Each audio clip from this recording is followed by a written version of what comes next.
बहुत धन संपत्ति से संपन्न थे, रानी थी, मंत्री आदि सब राजा के अधीन।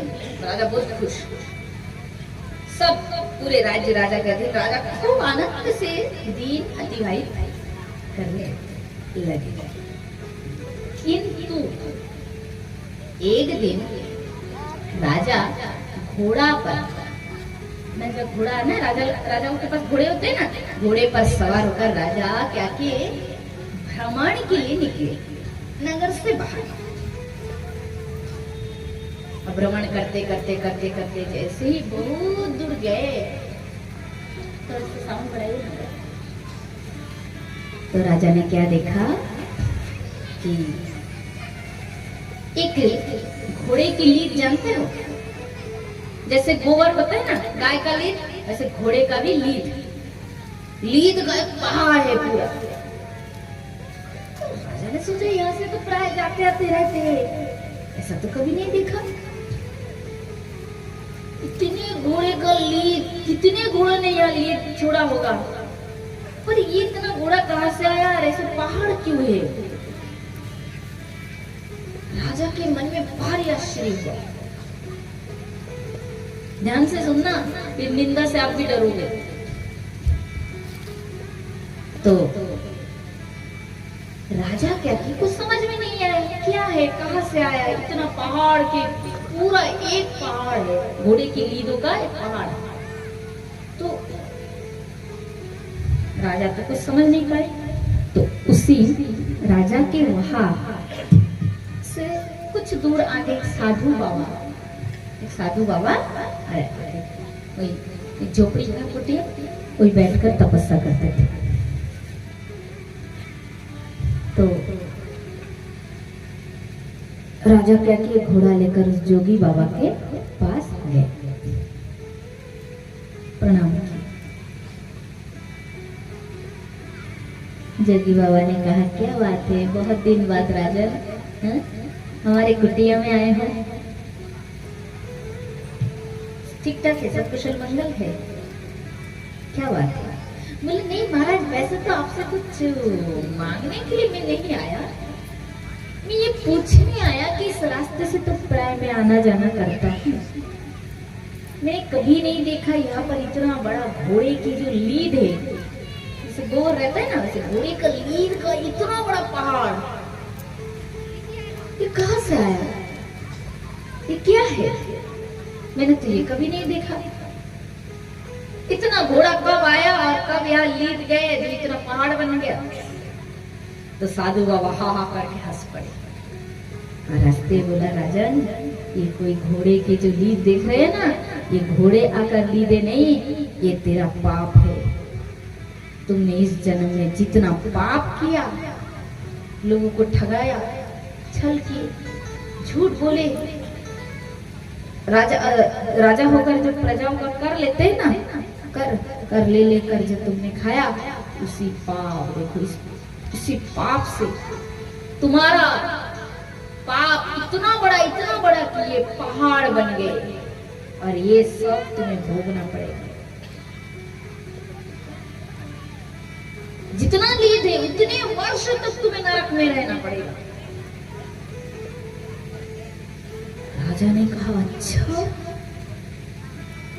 तो बोला मैं क्या करूं?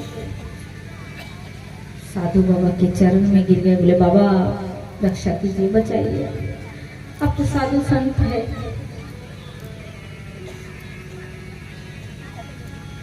तो जोगी बाबा ने कहा, सुनो राजा, तुम तो अभी मरे नहीं, अगर जीते जी कुछ कर दोगे अच्छा काम, तो तुम्हारा ये पाप जो है ना, जो पाप, जब घोड़े का लीद है जो इस आकार में है, ये धीरे धीरे क्षय होते जाएंगे, नष्ट होते जाएंगे।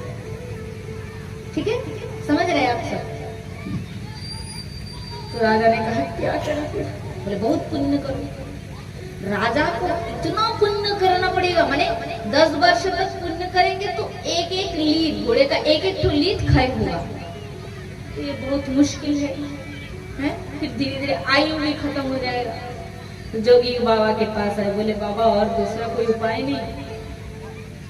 ऐसा कोई उपाय बताओ जो जल्दी से पहाड़ खत्म हो जाए पाप का, नहीं तो मेरी मृत्यु आएगी और सीधा यमराज मुझे लेकर नरक में भर्ती कर देंगे, जेल में, नरक की जेल में।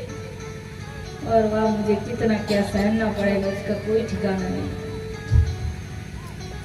तो जोगी बाबा ने कहा तो सुनो राजन, और एक उपाय है, बाकी बहुत टेढ़ा सा, थोड़ा टेढ़ा उपाय है। बोले क्या? बोले तुम्हें ऐसा कुछ करना पड़ेगा जिसे तुम्हारे जो नगर है ना, नगर के लोग तुम्हारे निंदा करें। निंदा एक ऐसी चीज है जो तुम्हारा निंदा करेगा वो पाप उसी के ऊपर चला जाएगा। एक बार हो जाए राधे। जो जितना निंदा करेगा, इधर निंदा करेगा, इधर खाए होता जाएगा। घोड़े की लीच सब खाए होते रहते, जो जितना भाग जिसके भाग में जाएगा, जो जितना जितना ज्यादा करेगा उसी के भाग में वैसा ही जाएगा, जो कम करेगा। पर निंदा अगर कोई कर दे तो ये पाप सब खाए हो जाएगा, उसके ऊपर चला जाएगा। तो बोले, और राजा ने सोचा बिना मतलब से लोग मेरी निंदा क्यों करें, करेंगे तो नहीं तो क्या करें। तो राजा ने क्या किया, वैसे तो कुछ करना नहीं है पर कुछ भी ऐसा लोगों को समझाना है। तो उन्होंने क्या किया, मंत्री की जो बेटी है, विवाह नहीं किए, बस घर में उनको लेकर अपने घर में लेके आए। अब जैसे खाली मंत्री के बेटी को हाथ पकड़कर घर में लेकर आए और पत्नी से बोले अब बेटी समानी रहे पर लोगों को, गांव के लोगों को पता न चले, बेटी समानी रहे हमारे घर, क्योंकि मेरी भी पुत्री है ना, मंत्री की बेटी है तो मेरी भी बेटी है, बस घर में रहे कुछ दिन तक, तुम्हारे पास ही रहने दे। अब तो मंत्री की पुत्री को घर में जैसे रखी, नगर में बात फैल गई, अरे पता है राजा ने क्या किया, मंत्री की बेटी को उठा लिए, विवाह की उनसे। अब तो निंदा शुरू हो गई, एक एक कान में, जोर जोर से नहीं, धीरे धीरे कान में लगा कर सब कैसे बता रहे हैं, मुंह लगा कर कान में, राजा ने ऐसा किया, मंत्री की बेटी को उठा कर रख दिया।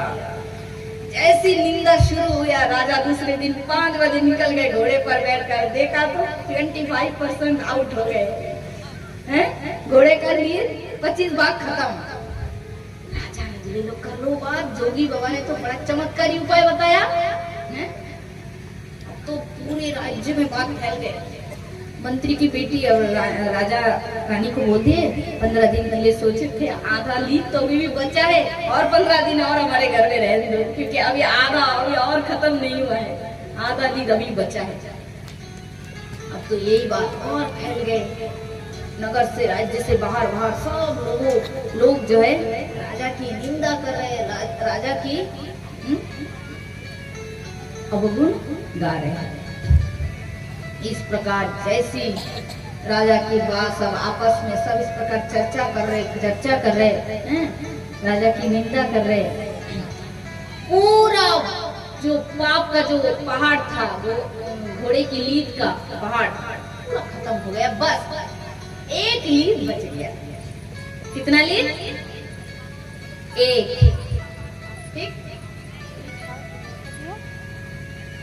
महीना भी पूरा नहीं हुआ, 20 दिन में पूरा पहाड़ का लीड खत्म, घोड़े की जो लीड है सब खत्म, बस 1 पीस, एक तो लीड बचा है। राजा सुबह 4 बजे घोड़े पर बैठ कर गया, जाकर देखा तो पूरा खत्म, पर वो काला काला क्या दिख रहा है, थोड़ा सा पास गया, गौर से देखा, अरे एक लीड अभी बचा है। फिर 2 दिन बाद आए, देखा तो वही एक लीड फिर बचा है। क्या बात है, ये एक लीड क्यों रह गया है? इतना पहाड़ जैसा लीड सब खत्म हो गए, मेरी बदनामी की, लोग निंदा की, मुझे गाली दी, सब खत्म हो गए, बस ये बचा रह गया, क्या कारण है? चलो एक काम करते, जोगी बाबा के पास जाते हैं, ठीक है, सच के पास गए, बोले बाबा आपने क्या मंत्र दिया, वाह एकदम चाक्षुष मंत्र है, पूरा काम कर दिया। अच्छा, बोले हाँ बाबा, बड़ी बात है। बोले क्या? बोले एक लीड बचा है, 3-4 दिन से देख रहा हूँ एक तो लीड वैसे ही पड़ा है, हिलता नहीं, झूलता नहीं, नष्ट नहीं होता है। तो जोगी बाबा त्रिकालदर्शी थे, साधु थे ना, भूत भविष्य जानते थे। उन्होंने कहा राजन सुनो, तुम्हारे नगर के बाहर उस पार, तुम्हारे नगर के बाहर उस पार एक बूढ़ी रहती है, छोटी सी कुटिया बनाकर बूढ़ी रहती है। कभी भी अपने जीवन में कभी भी किसी की निंदा नहीं करती है। अगर वो बूढ़ी एक बार तुम्हारा निंदा कर देना तो वो एक लीड भी खत्म हो जाएगा। जाने कहा अच्छा तो ये बात है, एक जन भी निंदा नहीं की है। अब महाराज राजा क्या किया, वो एक लीड के लिए तो उनको करना ही पड़ेगा उपाय। राजा भेष बदल लिए और एक दिन शाम के समय राजा क्या किया, घोड़े पर बैठकर धीरे धीरे धीरे धीरे धीरे नगर के बाहर उस नदी के पार बूढ़ी की घर थी, बूढ़ी के जाकर देखा तो बूढ़ी लकड़ी है ना, सूखी सूखी लकड़ी इकट्ठे कर रहे, भोजन बनाएंगे, खाना बनाएंगे। इसलिए राजा वेश बदल कर गए, प्रजाओं के वेश बनाए, इतना बड़ा सा पगड़ी पहने, ऐसी धोती कुर्ता पहन लिए और जाकर बोले बूढ़ी माता क्या कर रहे हो? बोले बस काम कर रही हूँ। अरे तुम तो नगर में जाते ही, नगर में क्या हालचाल है, क्या हो रहा है कि नहीं हो रहा है, तुम्हें तो कुछ खबर ही नहीं है। ऐसे ही रहते हो नगर की एक कोने में। पता भी है माँ नगर में क्या हुआ, हमारे राज्य के राजा ने क्या किया है? कितने निंदनीय काम किया मालूम है तुम्हें? अगर सुनोगे ना तो तुम्हारे होश ठिकाने में नहीं रहेंगे। जैसे ही राजा ने बोला तो बूढ़ी ने कही चुप चुप चुप, मुझे मालूम है तू ही वो राजा है, वेश बदल कर आकर अपना पाप मुझे खिलाना चाहता है। राजा तेरे लीड का अंतिम पाप तू ही खाएगा, मैं नहीं खाऊंगी, मुझे निंदा करनी नहीं है। बूढ़ी लकड़ी लेकर घर के अंदर चली गई। बोला राधे। राजा ने देखा ये क्या, बूढ़ी मुझे कैसे पहचान गई। निंदा ना करते करते बूढ़ी भी त्रिकालदर्शी हो गए थे, भूत भविष्य सब जानते थे। जब राजा आने वाले थे ना तो उसके पहले ही बूढ़ी जान गई कि राजा मेरे यहाँ आ रहे हैं, इसलिए निंदा से बचना चाहिए। अब कोई एक लीड राजा नहीं, राजा को ही खाना पड़ा, पाप उस पाप को राजा को ही भुगतना पड़ा। इसलिए प्रेम सबसे करो, निंदा किसी की मत करो। अन्यस्य दोष गुण चिंतन मासमक्तया सेवा कथा रसामहं निरंतम प्रियंतम। तुम निंदा करोगे, देखो जिन लोग हिंसा करते हैं ना उनका मुख का आकृति सांप जैसे और जैसे सिंह बाघ के जैसे हिंसक प्राणियों जैसा उसका शकल हो जाएगा। जिसका मन बहुत अच्छा है, जो सबसे प्रेम से बातें करते हैं, सबसे प्यार रखता है, उसका चेहरा फूलों की तरह सुंदर खिला रहेगा। डेफिनेटली मैं आपको एकदम प्रैक्टिकली बता रही हूँ, सच में। तो जैसा आपका मन रहेगा, सबके प्रति जैसा भाव रहेगा, आपके चेहरा वैसे ही रहेगा। क्योंकि हमारे शरीर का जो है ना, जो हमारा जो चेहरा है यही मूल कैमरा है, चेहरा ही कैमरा है। पूरी हमारी मन की, हमारी दिमाग की बातें हमारी चेहरे पे ही पता चल जाता है कि कैसा है, कि अच्छा है, खट्टा है कि मिठा है कि तीखा है, इस चेहरे में ही पता चल जाता है।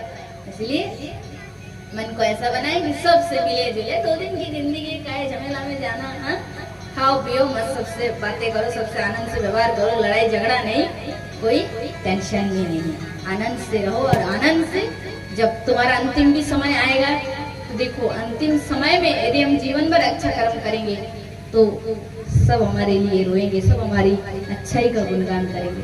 और लोगों को कष्ट देंगे ना तो लोग क्या कहेंगे, अच्छा हुआ गया, ऐसा ऐसा था, बहुत दुष्ट था, सब लोग खूब हमारी निंदा करेंगे। इसलिए हमें अच्छा ही होकर जीना चाहिए, अच्छा कर्म करना चाहिए और हंसते हंसते रहना चाहिए हर समय, खिला खिला मन, खिला खिला चेहरा। बोला राधे।